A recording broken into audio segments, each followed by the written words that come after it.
ಬೈರ್ಮಂಗ್ಲ ಎರಡು ಪಂಚಾಯಿತಿಗಳಲ್ಲಿ ರೆವಿನ್ಯೂ ಗ್ರಾಮ ಸುಮಾರು 9 ರೆವಿನ್ಯೂ ಗ್ರಾಮ 26 ಹಳ್ಳಿಗಳು ಬರ್ತದೆ.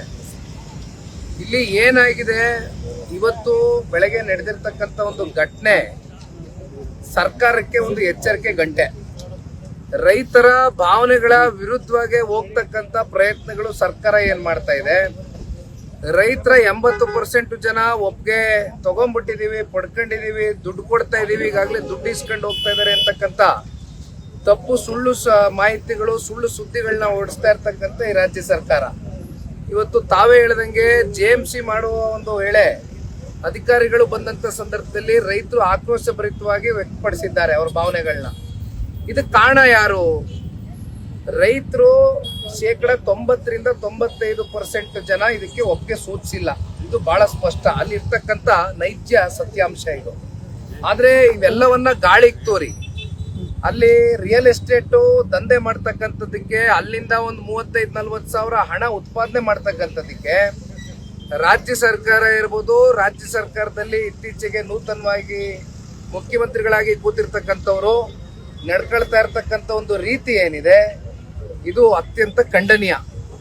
ಇಲ್ಲಿ ಸ್ವಪ್ರತಿಷ್ಠೆಯ ಪ್ರಶ್ನೆ ಅಲ್ಲ, ಪ್ರತಿಷ್ಠೆನ ಬದಿಗಿಟ್ಟು ರೈತರ ಭಾವನೆಗಳ ಜೊತೆ ಚಲ್ಲಾಟ ಆಡದಿರಾ ಅವರ ಎದೆ ಮೇಲೆ ಮರಣ ಶಾಸನವನ್ನ ಬರೀತಕ್ಕಂಥ ಪ್ರಯತ್ನ ಮಾಡ್ತಾ ಇರ್ತಕ್ಕಂಥ ಈ ರಾಜ್ಯ ಸರ್ಕಾರ ಮೊದಲು ಇವೆಲ್ಲವನ್ನ ಬಿಟ್ಟು ರೈತರ ನಿಜವಾದ ಸಂಕಷ್ಟ ಕೇಳಬೇಕು. ಯಾಕೆಂದ್ರೆ ಅಲ್ಲಿ ಸಣ್ಣ ರೈತರು, ಅತಿ ಸಣ್ಣ ರೈತರು ಬಹಳ ಜನ ಇದ್ದಾರೆ. ಅಲ್ಲಿ 1 ಎಕರೆಗಿಂತ ಕಮ್ಮಿ ಜಮೀನನ್ನ ಇಟ್ಕೊಂಡಿರ್ತಕ್ಕಂಥ ಭೂಮಾಲೀಕರು ಅಲ್ಲಿ ಹೈನುಗಾರಿಕೆ ಮಾಡ್ತಾರೆ, ತೋಟಗಾರಿಕೆ ಮಾಡ್ತಾರೆ, ತೆಂಗಿದೆ, ಮಾವಿದೆ, ಅಡಿಕೆ ಇದೆ, ಲಕ್ಷಾಂತರ ಗಿಡ ಮರಗಳು ಕೂಡ ಪರಿಸರ ಹಾನಿ ಆಗ್ತಕ್ಕಂಥದ್ದು ಇದ್ರೊಳಗಡೆ ಆಗ್ತದೆ. ಇಲ್ಲಿ ಒಂದು ನಾನು ಹೇಳ್ತಕ್ಕಂಥದ್ದು, ಈಗಾಗಲೇ KIDB ಇಂದ ಅಕ್ವಿಸಿಷನ್ ಸುಮಾರು 1.5 ಲಕ್ಷ ಎಕರೆಯಷ್ಟು ಅಕ್ವಿಸಿಷನ್ ಆಗಿದೆ. ಯಾಕೆ ಇವತ್ತು ಕಲ್ಯಾಣ ಕರ್ನಾಟಕ ಭಾಗದಲ್ಲಿ ಅಕ್ವಿಸಿಷನ್ ಆಗಿರ್ತಕ್ಕಂಥ ಜಾಗದಲ್ಲಿ ಸ್ಮಾರ್ಟ್ ಸಿಟಿನೋ AI ಸಿಟಿನೋ ತಗೊಂಡ್ಬರ್ತೀವಿ ಅಂದ್ರೆ ಜನ ಬೇಡ ಅಂತಾರೆ. ಇಲ್ಲಿ ಸ್ಮಾರ್ಟ್ ಸಿಟಿ AI ಸಿಟಿ ಅಂತಕ್ಕಂಥದ್ದು ಏನು? ಅದು ಒಂದು ರೋಬೋಟಿಕ್ ಆಗಿ ನಡೀತಕ್ಕಂಥ ಭವಿಷ್ಯದ ಒಂದು ಫ್ಯೂಚರಿಸ್ಟಿಕ್ ಒಂದು AI ಸಿಟಿ. ಅಲ್ಲಿ ನೀವು ಹೆಚ್ಚಾಗಿ ಜನಗಳನ್ನ ಉಪಯೋಗ ಮಾಡ್ಕೊಳ್ತಕ್ಕಂಥದ್ದಕ್ಕೆ ಆಗೋದಿಲ್ಲ. ಅದನ್ನ ಕಲ್ಯಾಣ ಕರ್ನಾಟಕದಲ್ಲಿ ಮಾಡೋದ್ರಿಂದ ತಪ್ಪೇನಿದೆ? ತೊಂದರೆ ಏನಿದೆ? ಇಲ್ಲಿ ಒಂದು 4-6 ಜನಕ್ಕೆ ಕೆಲಸ ಕೊಡೋದ್ರಲ್ಲಿ ತಪ್ಪೇನಿದೆ? ಈಗ ಅಕ್ವಿಸಿಷನ್ ಆಗಿರ್ತಕ್ಕಂಥ ಲ್ಯಾಂಡ್ ನ ಲಕ್ಷಾಂತರ ಎಕರೆ ಲ್ಯಾಂಡ್ ನ ನೀವು ಬದಿಗಿಟ್ಟಿದ್ದೀರಿ.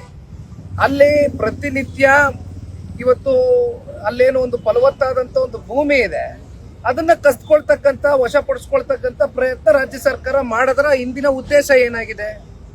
ಇದ್ರ ಬಗ್ಗೆ ರಾಜ್ಯ ಸರ್ಕಾರ ಉತ್ತರ ಕೊಡಬೇಕಾಗಿದೆ. ಆದ್ರೆ ಒಂದ್ ಹೇಳ್ತೇನೆ, ಈಗಾಗಲೇ ನಮ್ಮ ಕೋರ್ ಕಮಿಟಿ ಅಧ್ಯಕ್ಷರು ಕೃಷ್ಣಾರೆಡ್ಡಿ ಸಾಹೇಬ್ರ ಜೊತೆ ಎಲ್ಲ ಅವತ್ತು ಹೆಜ್ಜೆ ಹಾಕಿದ್ದಾರೆ. ಇಡೀ ಜನತಾದಳ ಪಕ್ಷದ ರಾಜ್ಯಾದ್ಯಂತ ಎಲ್ಲ ಪಕ್ಷದ ಕಾರ್ಯಕರ್ತ ಬಂಧುಗಳು ಒಂದು ಪಾದಯಾತ್ರೆಯಲ್ಲಿ ಬಂದಿದ್ರು.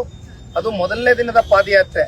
ಈಗ ಹೆಚ್ಚು ಕಮ್ಮಿ 500 ದಿನಕ್ಕೂ ಹೆಚ್ಚು ಕಾಲ ಬೀದಿಲಿ ಹೋರಾಟಗಾರರು, ರೈತ ಮಹಿಳೆಯರು, ಯುವಕರು, ಹಿರಿಯಕರು ಎಲ್ಲರೂ ವಯಸ್ಸು ನೋಡಿದಿರಾ ಬೀದಿಲಿ ಕೂತಿದ್ದಾರೆ. ಇಲ್ಲಿವರೆಗೂ ಅಲ್ಲಿರ್ತಕ್ಕಂಥ ಚುನಾಯಿತ ಪ್ರತಿನಿಧಿಗಳಾಗ್ಲಿ, ಅಧಿಕಾರಿಗಳಾಗ್ಲಿ ಬಂದು ಅವ್ರ ಕಷ್ಟ ಸುಖ ಕೇಳುವಂತ ಕೆಲಸ ಆಗಿಲ್ಲ. ಒಂದು ಸರ್ಕಾರಕ್ಕೆ ಎಚ್ಚರಿಕೆಯನ್ನ ಕೊಡ್ಲಿಕ್ಕೆ ಬಯಸ್ತೇನೆ. ಕುಮಾರಣ್ಣ ಅವರು ಬಹಳ ಸ್ಪಷ್ಟವಾಗಿ ಹೇಳಿದ್ದಾರೆ, ನಾನು ಬಹಳ ಸ್ಪಷ್ಟವಾಗಿ ಹೇಳ್ತೇನೆ, ರೈತರ ಇಲ್ಲಿ ಕನ್ಸೆಂಟ್ ಇದ್ರೆ ಇದನ್ನ ತಡೆಗಟ್ಟತಕ್ಕಂಥದಕ್ಕೆ ನಾವು ಹೋಗೋದಿಲ್ಲ. ನಾವು ಅಭಿವೃದ್ಧಿ ವಿರೋಧಿಗಳಲ್ಲ. ಆದ್ರೆ ರೈತರು ಬೇಡ ಅಂತ ಹೇಳಿದಾಗ ಈ ಪ್ರಾಜೆಕ್ಟ್ ಡ್ರಾಪ್ ಮಾಡಿ ಅಂದಾಗ ಡ್ರಾಪ್ ಮಾಡಿ. ಹೈಕಮಾಂಡ್ ಏನಾದ್ರು ಟಾಸ್ಕ್ ಕೊಟ್ಟಿದ್ಯಾ CM ಅವರಿಗೆ? ಇಷ್ಟು ಯಾಕಂದ್ರೆ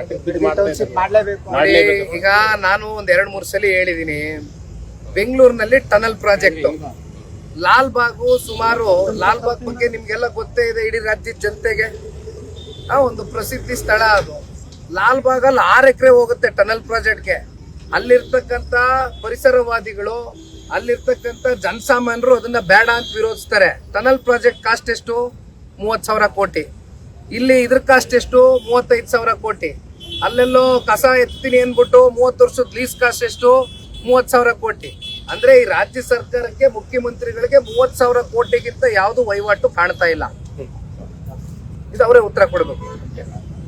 ಆಯ್ತು, ಥ್ಯಾಂಕ್ ಯು.